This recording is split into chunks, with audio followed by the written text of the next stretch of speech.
Oh, yeah, it's the sweet, sweet sounds of another episode of Social Distance Drinking Club. This time, episode 31. It's Booze News tonight again, but we've got special guests. We haven't talked to our friend Weedy Weidenthal in a long time, and he's joining us today at brewer down at Tombstone Brewing Company. Not in Tucson, because you guys corrected me last time, and you know what? I like saying it's not in Tucson because it makes me feel better about it. It's closer to Tucson, Dick. Whatever you want to say. It's fun.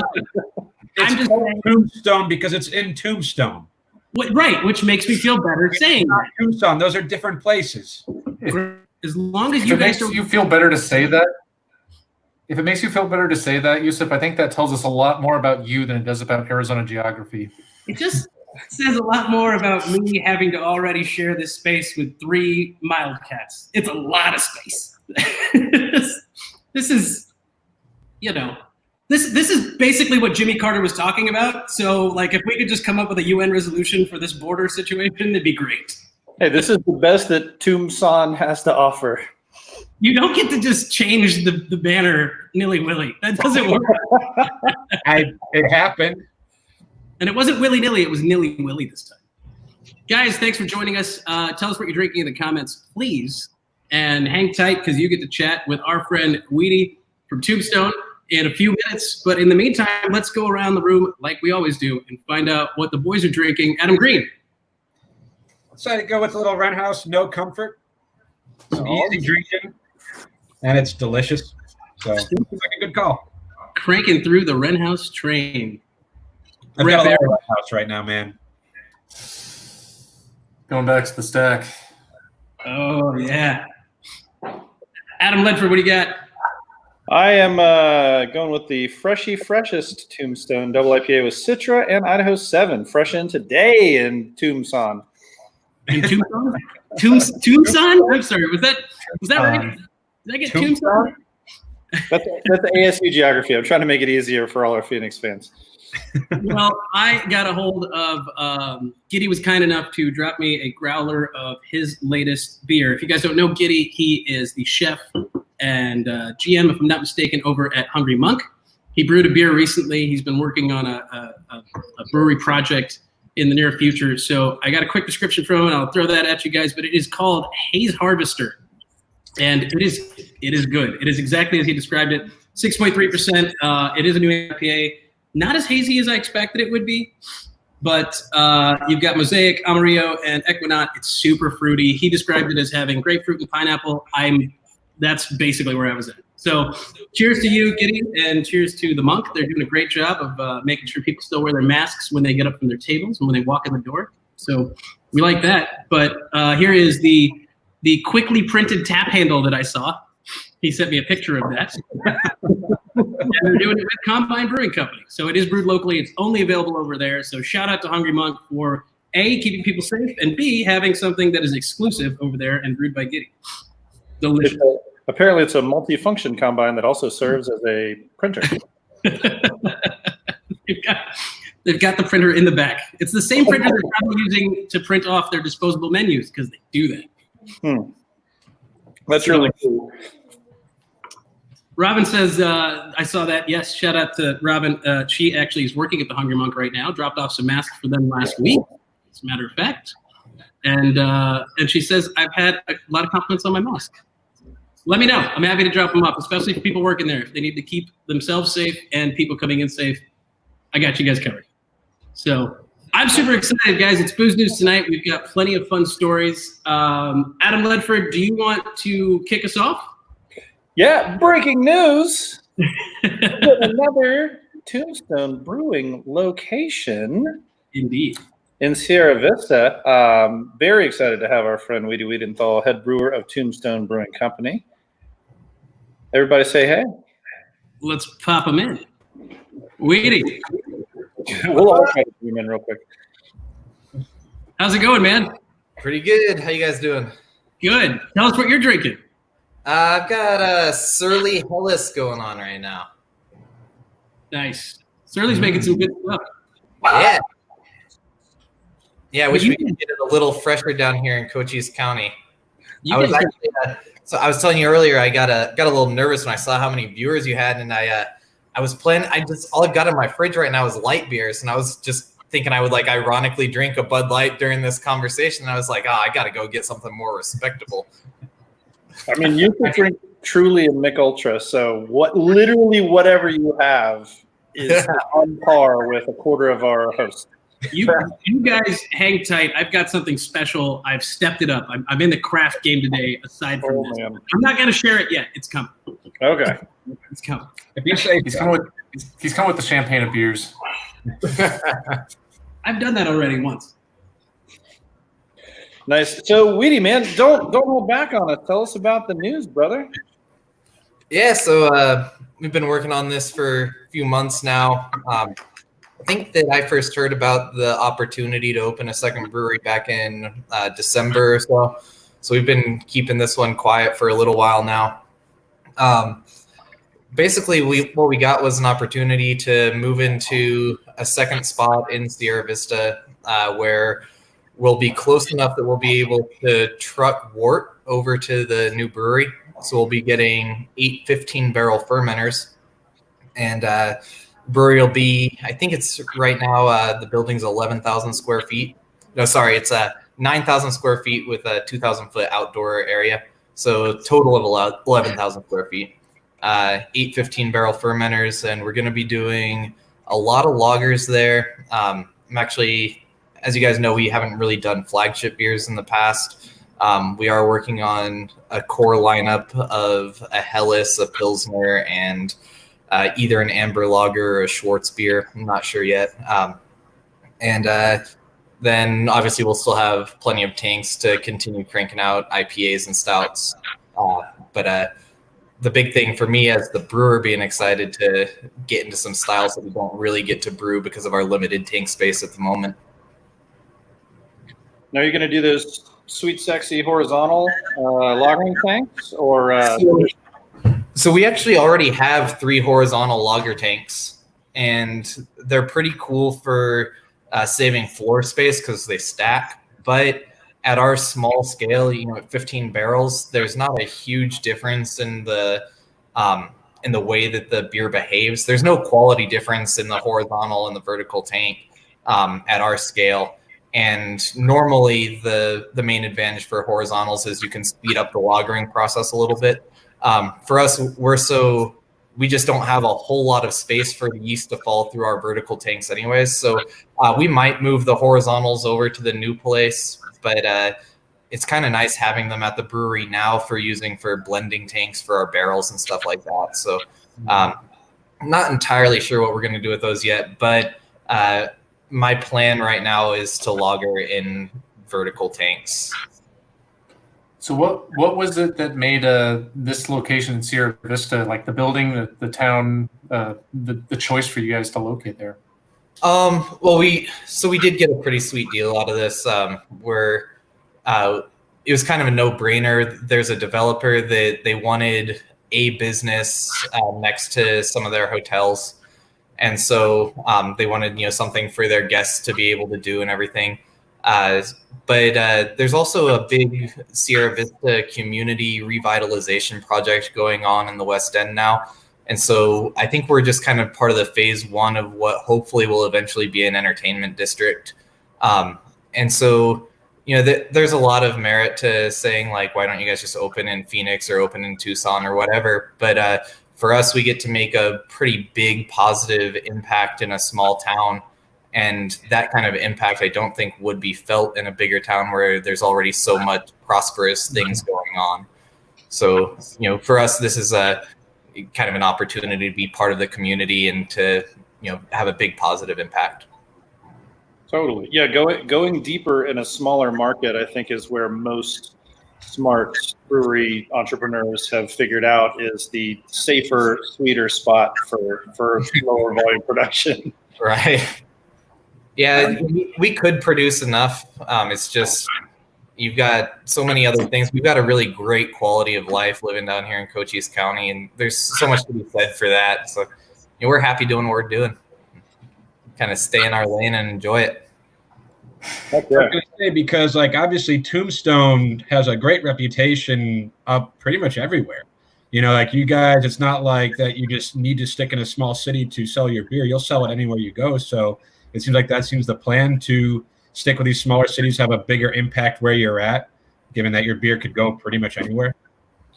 Yeah, you know, like I said, it's I think there's a lot of excitement in being able to make a big impact quickly as a small brewery or a small business in general. I think that like the good feeling of being part of a community is very worthwhile.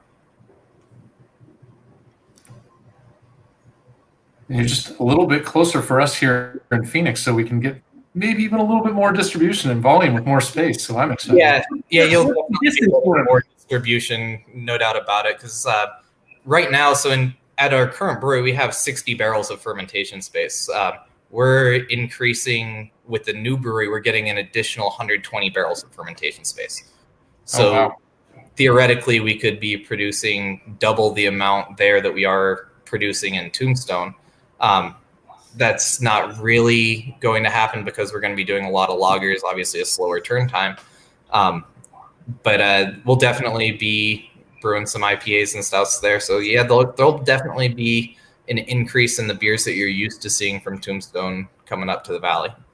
So Nice. for me, being geographically challenged at the moment for some reason, and normally I'm not, but apparently just like international geography, piece of cake. Where the fuck is Sierra Vista? So I know where I'm looking. Like, I don't know where it is. We're like it's like 20 miles west of Tombstone. okay, so when Brett said a little bit closer for us, he was being slightly facetious because that doesn't help that 20 much. miles closer. You're an exit sooner on I-10. I get that's fine. So when is your Oro Valley It's like Central Tucson for Adam Green. Yeah. Central Tucson? That's what we'll call it. Who does that when I'm not even on the screen, man?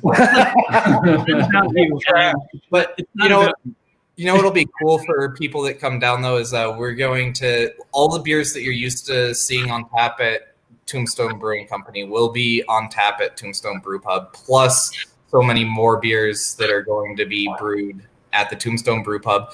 We'll have a full kitchen, we'll have an event space, we'll have a patio, so it will be a little bit more of a destination if you're looking to come down, you know, especially if you've got like a family or a date night or something going on. You know, we'll have a full-scale kitchen, and we're hiring a James Beard award-winning chef. Wait a second. You just said 3 words that make Yusuf real hot, and James Beard Award. That's all I had to hear. I'm sweating over here. If I had pearls, I'd be clutching them. Okay. So, who? Can you tell us yet? Do I get to know? I don't know if I'm allowed to say, and Perfect. So tell everybody now, and then we won't talk about it. I couldn't admit it, but I actually don't know the name. But you know, so obviously the chef will have a lot of creative control, but a lot of people don't know about Matt, the owner of the brewery. He's a really great chef himself. He's got a really great idea of what works for menus and everything. So the chef will have, I think, a lot of the same kind of control that I've had over the brewing creativity. But with Matt's kind of oversight and everything between the brewing and the food, I think that we've really got a recipe for success here. That is. So this chef is strictly for the new location. Yes. Okay, because I'm typing that in here, but not. Apparently, we don't get to know who it is. Yeah, well, so we'll have I think we're going to seat 200 to 300 people in our dining area. So Hell yeah. So we will have a for real kitchen, a real dining area, an event space, a patio. This is a big thing we got going on. Do you have any photos that you could quickly send over, or can I find them anywhere? Yeah. Looks like by chance. Let me see if I can find the elevation drawing real quick. Sweet. I'm curious because 200 to 300 people was way bigger than what I imagined in my head. And B, you again said, words that make Yusuf hot. James Beard Award. So, I have a passion, obviously, for food and drink. Part of the reason this whole thing started is because we share that passion on the show. But I have some respect for the James Beard Foundation and what they do. So I know that they do not throw that award around, and that means you've got some serious talent in there. Not that you already didn't, but you're adding list of amazing talent you guys already have. Yeah, that's kind of our thing is, no matter what we do, every aspect of what we decide to do with our beer has always been about quality, and that's going to be the same thing for the food. You're not going to come to Tombstone or to Sierra Vista to our restaurant, and you're not going to find like a frozen patty cooked in a butter bath or something. You're going to have some kind of real dish prepared. Have they dabbled in anything yet? Have you had a chance to taste anything? Are they experimenting, doing some R&D on food? Matt has been doing some menu concept ideas, and Matt and I, we eat at each other's houses a few times a month. So I don't know exactly what he's planning on, but I'm sure that I've had what will be sort of test dishes. Yeah. Can you tell us about one of them? Would you be sharing too much at this point? Man, come on. One of the test subjects and be like, hang on. Since Adam Ledford's giving me a hard time, Adam Green, am I being a bad journalist by saying, can I find out more? For what it's worth, Starship Troopers or not, I was typing a banner up that said, "Do you need a taste tester?" Yusuf as asking for a friend named Yusuf. So that's the impression I got from your line of questioning. You want me to finish that, or since I just said it, I verbalized it? Do we need to do the banner? We don't need the banner. But if that's do you want to know more? Then I mean, sure. Look, I'm just fishing for information. Whatever Weedy wants to give me, I want it. It's gotta happen. So like the thing that I've been really into lately has, for a few years now, and that kind of everybody's been into has been hot chicken. So I know that's a dish we'll have. That's not anywhere near the most exciting, sexy thing on the menu, but that's something that I'm personally excited about. We'll see.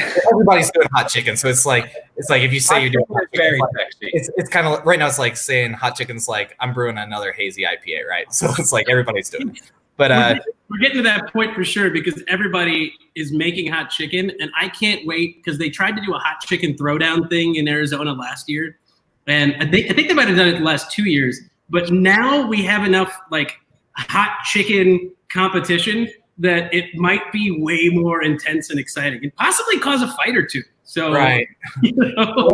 Can I wear my T-shirt that says "I'm a hot chicken head"? Is that 3-6 Mafia will be very happy to see that and might have if you wear that shirt. Yeah. Okay, Weedy.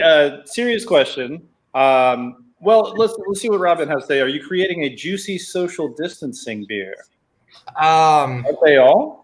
Yeah, I think they all are at this point. We're actually our tap room in Tombstone is still closed. We haven't opened up for people to consume on site, so we've been doing all of our beers been canned and offsite draft. So I think all of our beers are socially distancing right now. Oh man, it sounds like a good collab opportunity for us virtually, Yusuf. Hey, how do I send a pic if I want to send that? You can just Facebook message it to me if you want. You want to do that? Yeah. It's easy. Yeah, man. So I appreciate it. I'd love to share that with everybody. Thank you. And don't mind me. I'm always going to pry. That's the person I am. I'll just sit there with a crowbar. Not that I would ever do that in real life, guys, because I would get shot. So it's just crowbar and pry. Where's the banner? Oh, boy. So Weedy, serious question.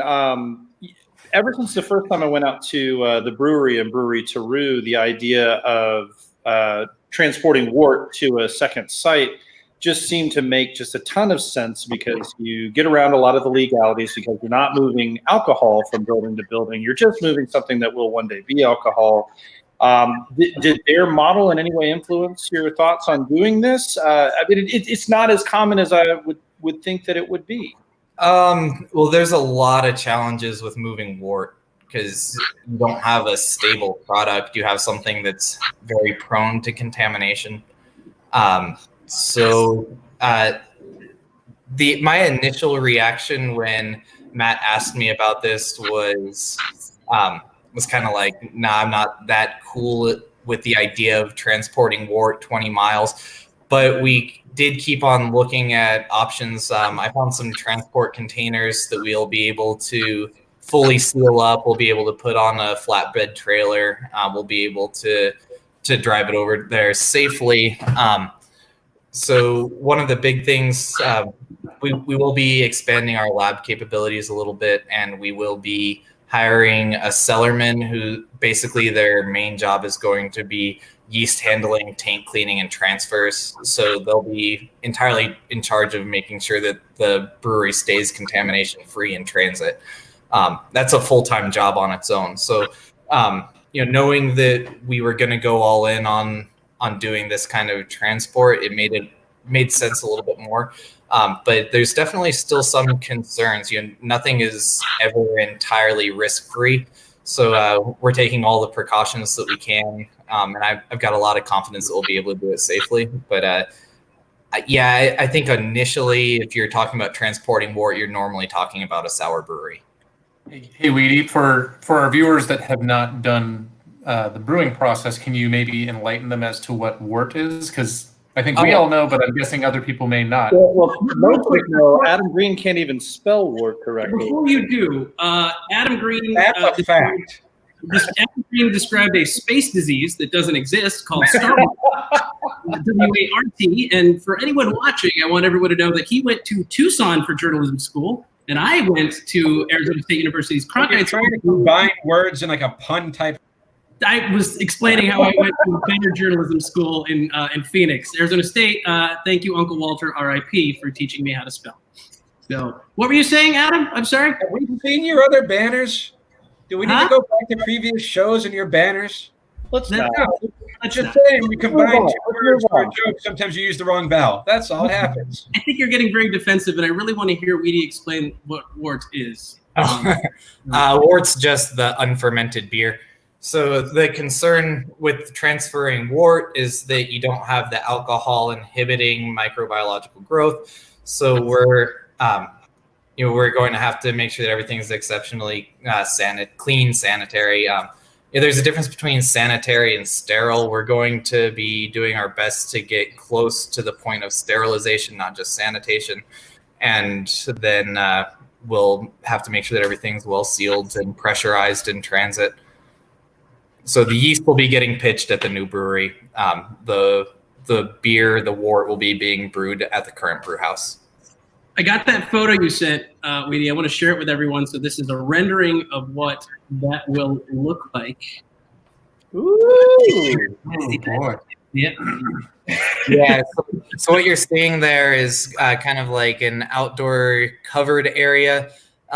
If you see like there's bay windows, those are going to be drive-through windows with a forklift, so we'll be able to drive the wort and tanks straight through there into the main brewing area. And then the far side there is the dining area and the kitchen. Very nice. So you can benefit from some color in the building. They're making an XKCD comic brewery. It's just going to look all black and white, just simple pencil scribbles. It's the XKCD Tombstone concept. It'll be great. I'd go. I'd drink there. I'd drink there. Guys, if you're just joining us, we've got plenty of people that joined.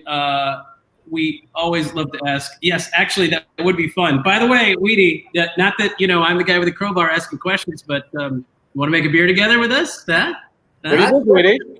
Yeah, we can do it.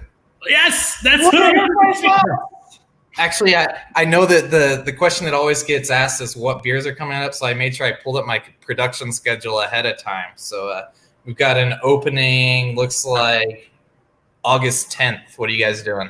We'll be there. That's good. Because August there. all of us can feel a little bit more comfortable and safe, and that's awesome.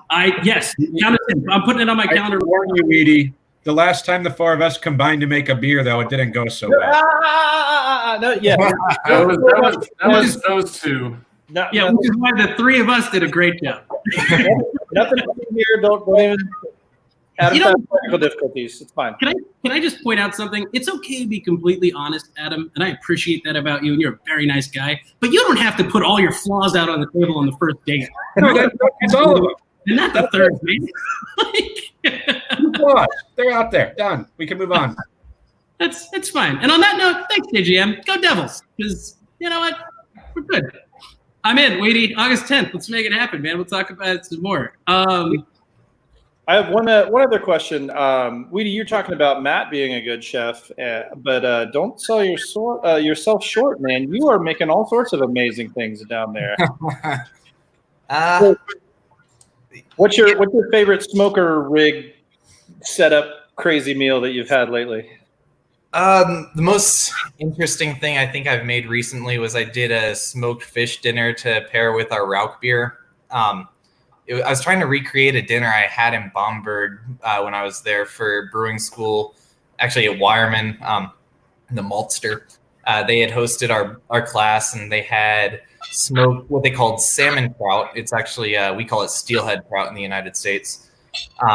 So I ordered some steelhead trout from Pike Place Market up in Seattle, and ordered some mackerel, and then I did a cold smoke with beechwood smoke and paired that with our beechwood smoked Rauch beer. That was probably the most interesting thing I've done. That was fun.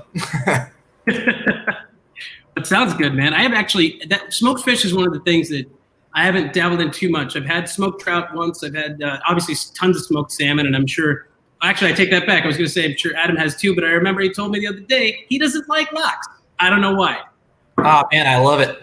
Who doesn't like lox? Adam Green doesn't eat lox. No, I'm not a walking, talking stereotype. No, you got kicked out of your own bar mitzvah, dude. It's not a stereotype. It's in your DNA. It's in mine. For some reason, the first time I had believe lox, that statement is a stereotype, like by definition. as a fellow Semite, my friend, I'm just telling you, it's not right. Well, I never said it was, but yeah, my fiance loves like bagels and lox, and I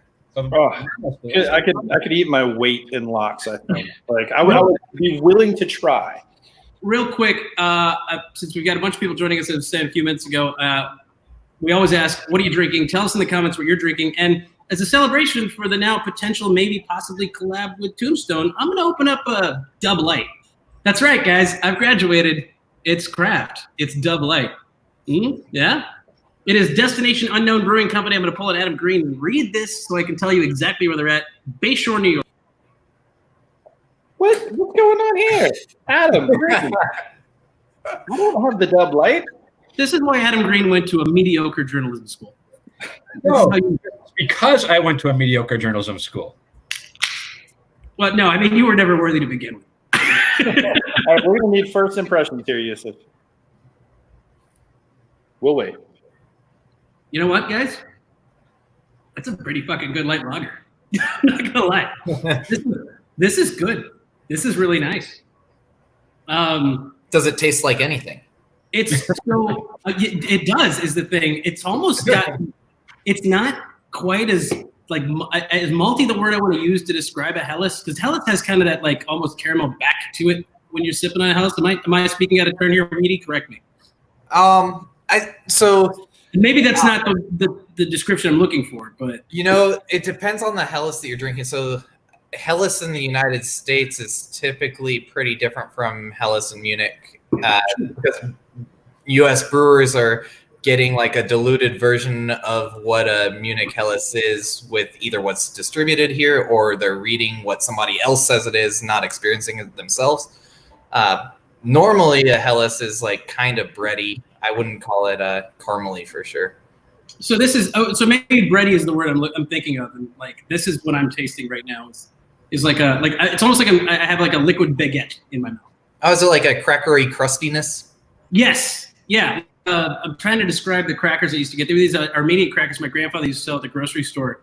And they had like sesame seeds on them, and they were toasted slightly in certain parts. I'm getting like a toasted cracker. Nice. Yeah. Really nice. So shout out to Destination Unknown Brewing Company, because I don't hate this. That's quite an advertisement right there. Yeah, I don't hate this. Might be the worst pitch I've ever given a beer, but we'll just do it real quick. Dub Light. I don't hate this. So Yusuf is about to check in on Untapped with 2 stars.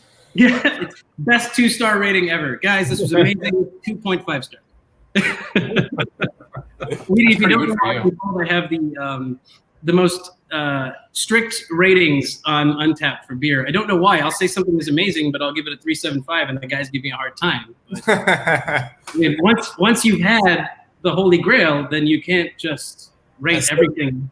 So you're one of those guys. Oh, very much so. Not at all. Very much so. Not at all, because I haven't checked into a beer in months, and I bet you guys did it yesterday. Yusuf, you mentioned that though, and I saw some things on the Facebook earlier about I think the announcement of the new Tombstone location, and there's always those online, either they're Untapped or on the social media. I don't want to say they're trolls, but people who definitely don't seem to get it, what they're drinking. And I'm just curious, how you go about handling, because if you're a brewer, obviously you care about your product, it's good. And when other people are kind of trashing it and or Tombstone, how do you approach dealing with that, or do you even have to deal with it? Wait, what was that? Well, now I feel great. I think the summation of Adam Green's question here is, Weedy, when you guys see reviews for your beers, and I think it's something that every brewer thinks of and every business thinks of, when you guys see the reviews and it's does it affect the way you thought about your beer? Do you beat yourselves up in the back? How do you look at those things? Or do you even look, or do you just keep going back to work and brewing beer? I check Untapped a lot more than I would like to admit. I probably actually check it 5 or 6 times a day. But I think, is Minky still watching? He'll tell you I just get a big head from it because it's pretty good. Sometimes you see the negative ratings, it can get to you a little bit, but it is what it is. There's going to be haters. There's going to be people that don't rate to style.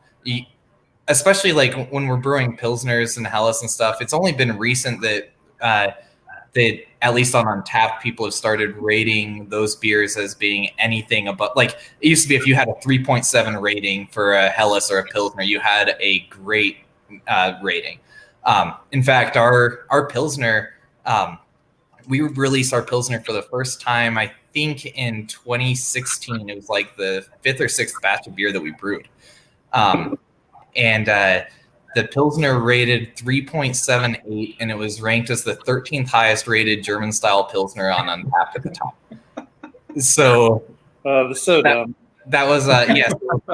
Now we're at our rating has actually gone up on that beer, but we've fallen out of the top 50 because there's been a greater acceptance of lagers. That's really exciting to see. So I think that paying attention to Untapped, you kind of have to know what the trends are, what people are saying. But a lot of times people will just say don't like this style, and that's just annoying. And I hate to be that guy that dogs on the customer, but you look at that and you're like, man, that guy's dumb. If you don't like the style, why did you pay $6 for a pint? I'll go one further. This is my soapbox, but Untapped never owed anybody anything. They released a free app and it caught on like wildfire, but they had a chance to establish a rubric right at the beginning, just like, I don't know, every other fucking beer reviewing standard ever, and they didn't. And so they left a bunch of I've told these guys so many times, I won't go too far into it, but I wish that they would put a one gated thing that says, I consider myself an expert in this style, or I don't know shit about this style, and they should pull those ratings out accordingly. And I think that would be very telling. But see, what you've done is you've delved into a whole other world, a conversation we could probably have for an hour about why you shouldn't do that. I have an opinion on the other side of that fence, because that creates who decides who's the expert? You know what I mean? That's a whole different conversation. Well, again, my classic example, when I was at Mystery Brewing Company, we went to Raleigh Rare and Vintage. We released a barrel-aged Brett Saison with kaffir lime leaves, and it was fucking gorgeous. It was the beer was sublime, and the first check-in we got was a 1-star, and it was somebody, and I'm just assuming their voice, but it basically said, "Ew, it tastes like vomit in my mouth. What's the Saison anyway?" Oh! Is that what it said? What's a Saison anyway? Yeah, you can't. That was part of the check-in. So I want those people to select themselves out. That's fair. So back in 2015, I won a silver medal at GABF with a historical style Atom beer at my last brewery. And one of the untapped comments for that beer said, tastes like a stripper's G-string. Somewhere there's a bullet for this brewer. Wow. Again, this might be part of the list of things you just can't say, or really anybody shouldn't fucking say. Man, I think that's better than the fart in my mouth dude from Arizona beer enthusiast that time. I mean, that was pretty instantaneous feedback on that, but holy cow, that was you guys did just give me a great idea for an episode where we share our worst Untapped ratings. I know yours. I know you know mine, and I have to wear mine because I was going to wear it on a shirt to GABF, if not, or at least strong beer. Strong beer, yeah.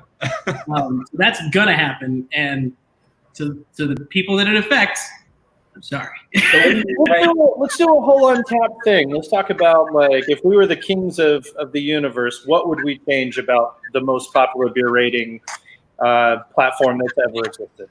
I wouldn't even do that. I just want to see what like the most passionately typed out rating, because most of the time you just click a button, you put a number in and you move on, right?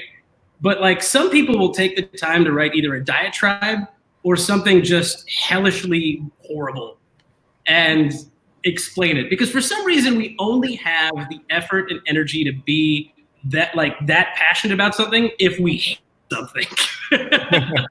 Otherwise we're just like 4.5, delicious, click. Well, I think there's a whole group of people who think that they're going to get popular by being an asshole in 140 characters. They're just on the wrong platform. But on the other side, there's a guy who only checks in to Coors Light. His whole profile is daily check-ins to Coors Light, giving it 5 stars. And I sent him a message, and he's like, I love Coors Light. I love it. Hey, you like what you like. It's fine. You know what this sounds like, though, is like, Weedy, you and probably other brewers, you have to have that almost athlete mentality where you know you're good. You know, you can see the reviews, you can see the check-ins and all that, and they may trash you because they don't know what they're talking about. But you know you're good. It's like that short memory. It's like, okay, we can't let this dictate what we do. We can't let it affect us. You know, that asshole over there says this beer isn't any good. Well, you know it's good, and people who know that style know it's good, so just keep doing what you're doing. Well, it's all a sample size, right? So, like, if you're looking at, like, a beer that gets 10 check-ins and they all say it's awesome, you can't take a lot from that. But if you get 300 check-ins and people are saying this beer sucks, you know you did something wrong, even if you like it. So I think that I think it's to the brewer's advantage to let some of that influence you. But, yeah, I mean, the outliers you do have to let go of. It's the same thing. Like, say you get 300 check-ins at a half star, and you get 1 check-in at a 5 star. It's, you know, you still have to ignore the good one too, right? So it's like you have to approach it as statistically as possible, as analytically minded as possible, without emotion, without feeling bad or getting upset that, oh, that person doesn't like my beer. It's like, okay, if enough. Well, we got an Adam Green freeze, or as like to call it, freeze, new beer name. But you have to just look at it as like from a business perspective, right? You can't take it personally, even though it might be hard to do that. Yeah, it's feedback. Yeah. You know, if there's something that like really stands out, it's funny. You like if you get a really bad one, it can be entertaining. So you normally end up just kind of remembering it for the hilariousness of the subject. But yeah, I mean, for the most part, you just let them go. I will say that when you check as frequently as I do, you remember the bad reviews more than you remember the positive ones. But isn't that what I mean? That's a whole other conversation. For me, coming from a theater background and working in like event production and live events, it's like you always focus on the bad because you're looking for a way to make things better. When things are good, that's what you expect. So you don't need praise; you want criticism, right? Yeah. That's just how, like, as a creative or somebody who's creating something, and I think. To me, brewing is an art, obviously. It's something that you put time, effort, and creativity into. So if you get just a bunch of praise, then you get a little bored. You want the criticism. You know? Yeah, well, so like the best example I can think of recently was when we released Ever 2, I don't know, a month, 6 weeks ago. I kept on seeing like these 2-star reviews, and I was like, man, what's wrong with this beer? Everybody's hating on it. And then it was like I looked the next day, and like the overall rating was like a 4.52 or something like that. And I was like, everybody hates this beer. Hey, Weedy, Mario? Weedy. No, I'm kidding. Weedy, if you actually like clicked in and looked at those, you'd see that Yusuf would have said, "I loved it, 2 stars." We get those a lot. Yeah, his 2-star rating is a poor man's 6. No. Listen, I rarely go below 3 on anything that I've had locally, and by rarely I mean, again, that one review that I will not speak of now because we'll share it for another time. Going to be a conversation piece. I was telling you before the show started that I used to post on, that I post on Beer Advocate. My profile's been active since I was 19 years old. And so the other day I went and I looked at my reviews from before when I was brewing commercially. I never rate beers anymore. But I went and I looked at like 19-year-old Weedy's reviews, and it's like embarrassing, like the stuff that I was saying about those beers.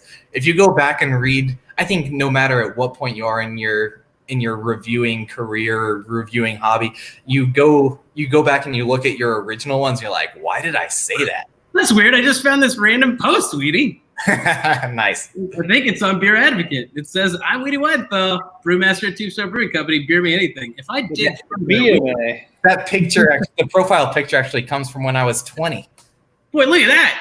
Hold on. Let's open this sucker up. I got to find that and share it with you guys real quick because that's oh, this is no good. this is exactly what we wanted.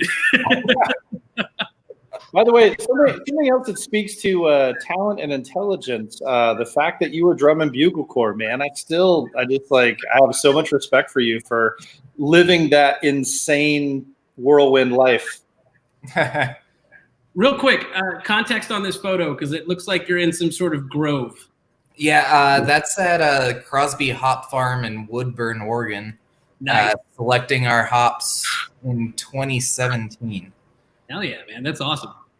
Yes. Well, I mean, I'll delve deeper if you want me to, but it looks like you've got quite a lot going on here. I do like your username, by the way. Honky. His username is Honky. I wasn't gonna say anything. I was gonna let you out yourself. I don't know if that would still fly. Like if I was making a username today, I would not go with Honky for sure. 1,569 posts you have on Beer Advocate. I post pretty regularly, yeah. Holy cow, man. You posted yesterday. You posted 5 times on Sunday, man. I can't remember the last time I typed in Beer Advocate into my search bar. And you were literally there yesterday. You may have just reinvigorated an interest in Beer Advocate, for me at least, to go back and start picking through it. We don't have a whole lot of Arizona users on Beer Advocate. There were a few for a while, right? Because I know Doc Keen is one of them, and Doc Keen's a friend of the show. If you're watching, hi, Doc Keen. You should say hi to Weedy. But like, there were a whole bunch. At one point, they did like a BA. You know what? I take it back. He did a rate beer thing once. I don't know if he did a BA event once at Wilderness, but you're right. I don't think there are too many there. I was on rate beer more than I was on BA for sure. Yeah. So there's a guy named Jim that posts. I actually don't know his last name, but he's always tagging us. What's weird is we started to get a little bit of a following from people in Pennsylvania on Beer Advocate. So there's this guy whose screen name on Beer Advocate is the IPA Hunter, and he keeps tagging me in posts where he's got like 3-day-old IPAs from Tombstone in Pennsylvania, and he's sharing it around with all his Pennsylvania buddies. I don't know what's going on out there. Your distribution window is wide, like your net is, expansive. I'm curious. I want to ask the audience if anybody has a specific opinion on this, since we've obviously all been across the board on Rate Beer, Beer Advocate, Untapped. Tell us in the comments. This might be another topic we bring up another time, but if you use one or the other or none, let us know. And also tell us what you're drinking. So, man, we might have to do another episode, Weedy, where we pull up like reviews and stuff. And when we do that, we might have to dig into some of the stuff in here. You can find some of your favorites and share them with us, and we'll come in and talk about them. Yeah, that'd be fun.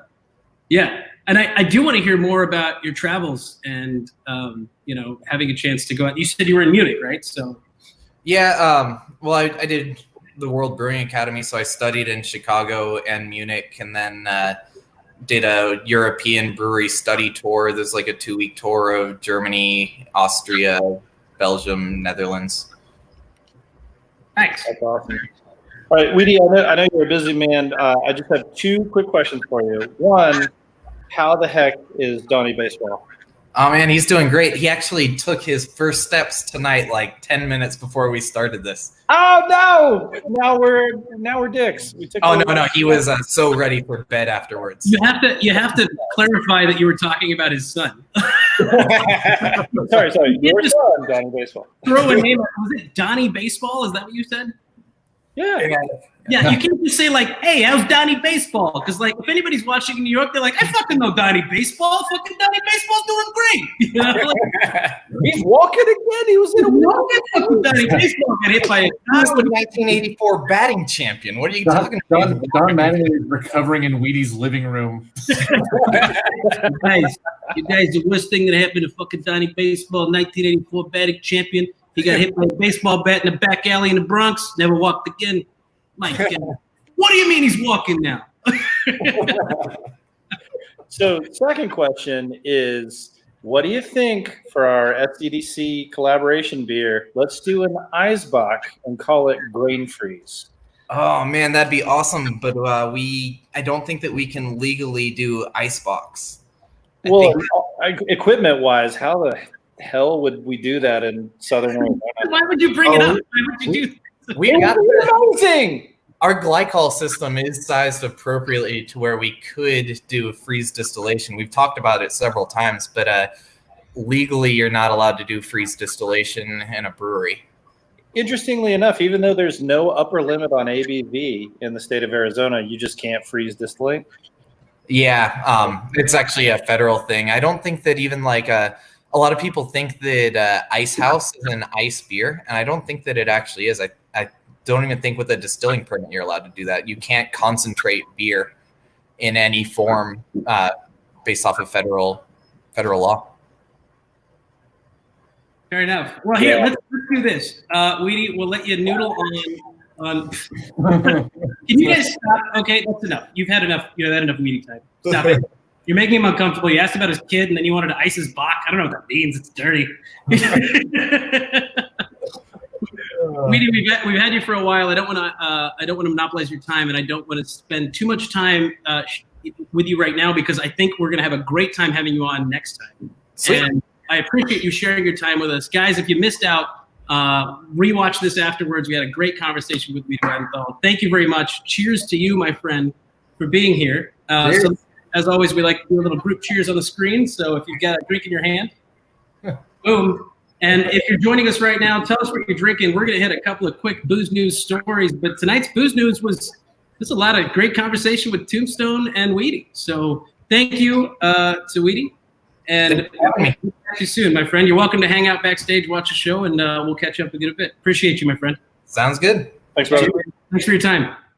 Guys, that was a blast. I had a great time. It was a nice eye-opening brainstorm session on a few other ideas, too. So Yeah, we just show prep during a show. I think that is really efficient. it's really good. I'm sitting here looking at all of the posts on Beer Advocate from Weedy, and I almost hit share, but they're too juicy. I'm saving them. They're for another time. Chris Burns Macbeth is joining us right now. Sleepy Time Elixir, active ingredient is Benadryl. Fantastic. I'm glad you found a way to put Benadryl in whatever the hell you're drinking, Chris. Usually it's rum and ginger beer from our friends at Big Marble. So, by the way, Big Marble, great ginger beer made by our friends at the Breadfruit. Try it. No one suggests the Flaming Mo, all right? The Flaming Mo. The secret ingredient is cough syrup. I meant to ask Weedy before he left, but I wanted to know if anyone else has heard of this spot, because Ledford is going to be the only other person down south I saw this today, and on the topic of hot chicken, there is a new place opening up called Tossed Fried Chicken and Ramen, which seems like a great combination because those are two things that I freaking love eating: ramen and hot chicken. So, and I don't know if it's all hot chicken or if it is hot chicken, but it's fried chicken. So It's a very creative name. that looks incredible. Ooh. So this place is opening up soon, and it looks amazing. Does this look like a neighborhood you are nearby, Adam Ledford? Recognize that building. It's Tucson. I'm close enough. You're close enough. You know what it isn't? It's not Sierra Vista, and it's not Oro Valley. So it's good. It's not Tombstone either. So, there are parts of Oro Valley I can make it to faster than getting to the east side of Tucson. But for chicken sandwich that looks like that, that's a road trip. Gonna happen. I mean, you've made that road trip to come out here and have Harlow's chicken sandwiches up at Ground Control. So, and that's only like 4 miles east of LA. So, and also, quick plug for anyone watching who possibly might work for a network television channel. We'll travel for food and drink. All of us, all 4 of us, will gladly do that with pleasure. I mean, Adam and I will quit our jobs, and other Adam probably will. Brett might not. Maybe. we can work it out. Don't worry about it. Logistics. PTO, man. PTO. I don't gotta quit.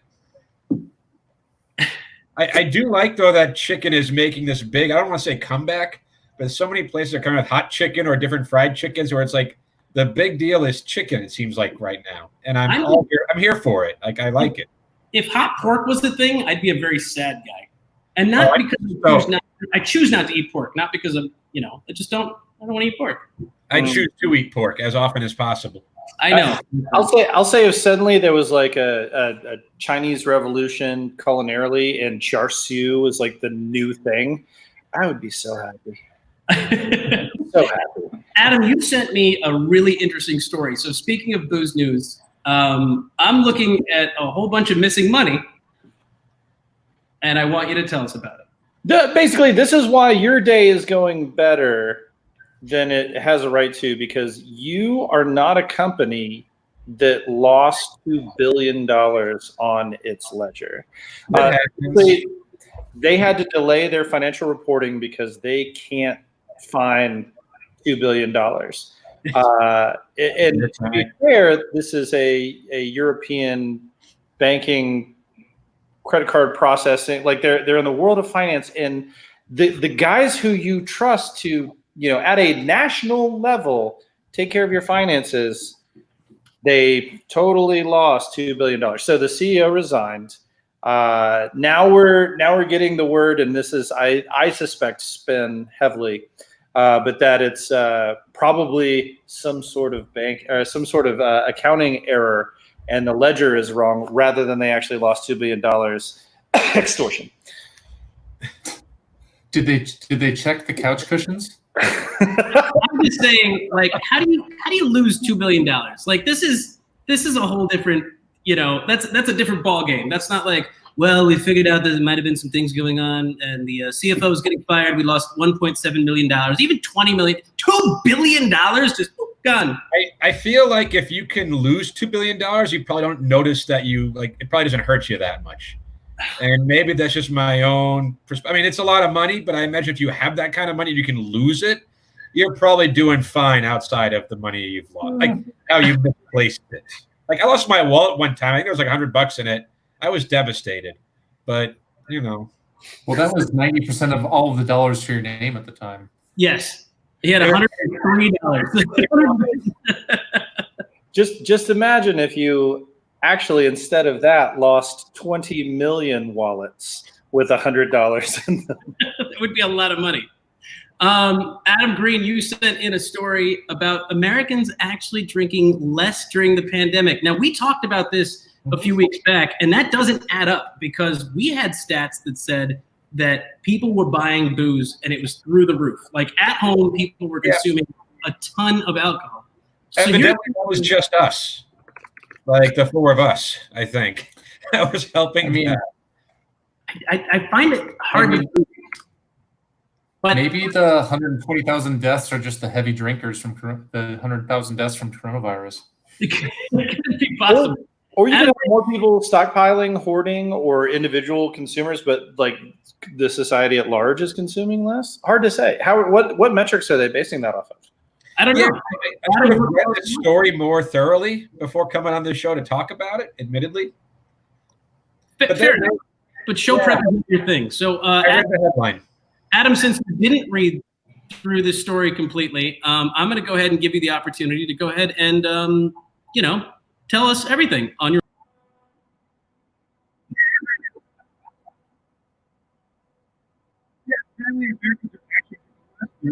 It's amazing how we can't hear Adam anymore. He's just gone. He's just disappeared completely. Well done. You've muted yourself. It's okay. Adam, tell us more. I didn't mute myself. No one's muted. Oh, I lost you. But please. No, I just said that Americans are actually drinking less during the pandemic. Great. That was a ton of detail, and I appreciate your insight on this. That's why you come to the Social Distance Drinking Club booze news for all the details. Can I? To be fair, Adam only read the Cliff's Notes for this book report. Again, this is just proof, ladies and gentlemen, that Adam Green went to a different journalism school and not a good one. It's not journalism to read this article. What do you mean? Can I write this article? Can I point out the journalism in here where there's literally a sentence that's the entire sentence is, but it's a light lager that at 4.2% ABV can still get you drunk. Period. It's great. It's great news.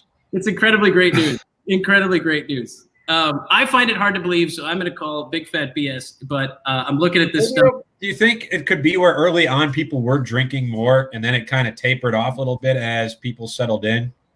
It's possible. It's possible. You know, if you don't have breathalyzer tests, you don't have as many drunk people in the country, so sales are down. Also, good news. I hear that the global pregnancy rate is going to go down because we're just going to stop issuing pregnancy tests. I'm with PJ on this one, by the way. Fake news. That article is done. Fake news. Huge problem. What it does say is global alcohol consumption is expected to return to pre-COVID-19 levels, or it's not expected to return there until 2024. Well, then great. People will be back to having livers that function correctly. So here's the real deal. While package sales are up, on-premise sales are abysmal and they're non-existent because so many places are not open. So the reality is that people are buying a lot more packaged beer, even though that's tapering off for the summer and with reopening, grand opening, grand closing plans.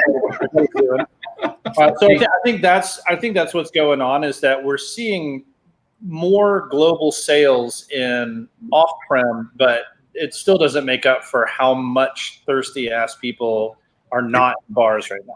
Hey, Adam, package sales, beer name, but that beer only comes in magnums.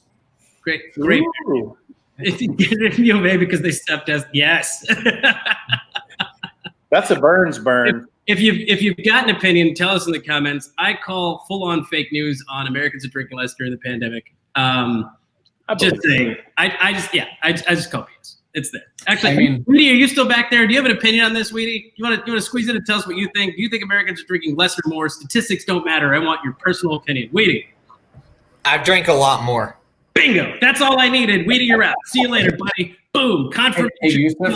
Hey, this journalist also does have a 30-year-old blogger quoted in this article, so it's very, very highly credentialed.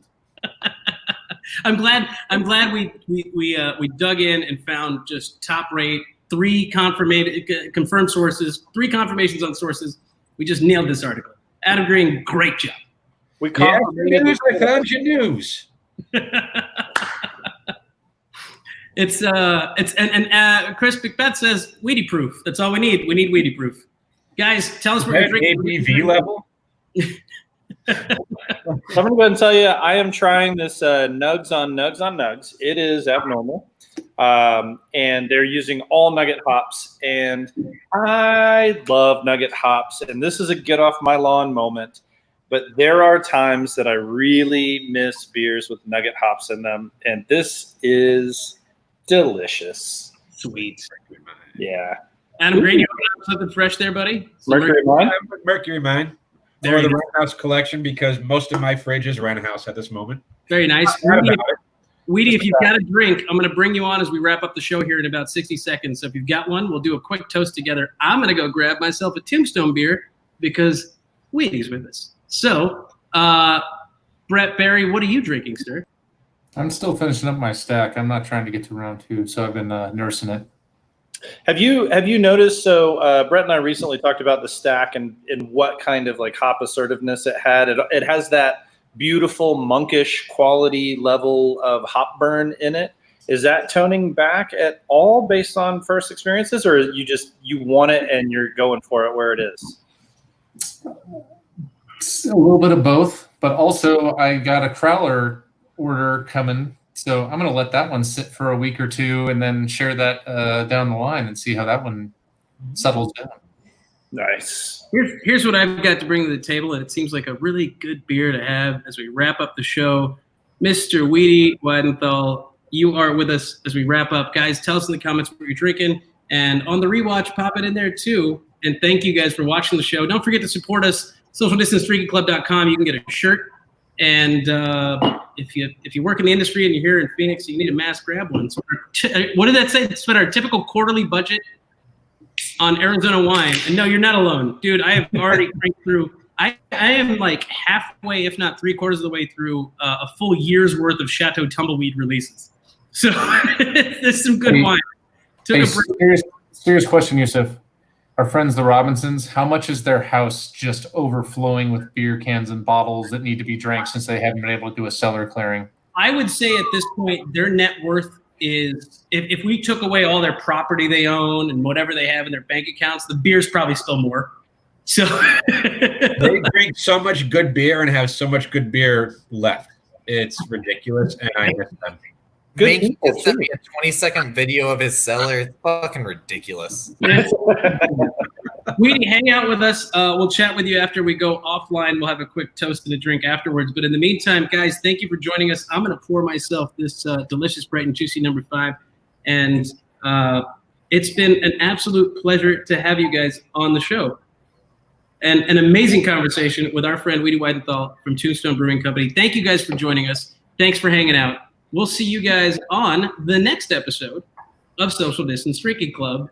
It'll be on Thursday at 7:30. Don't miss it. Bye-bye, everybody.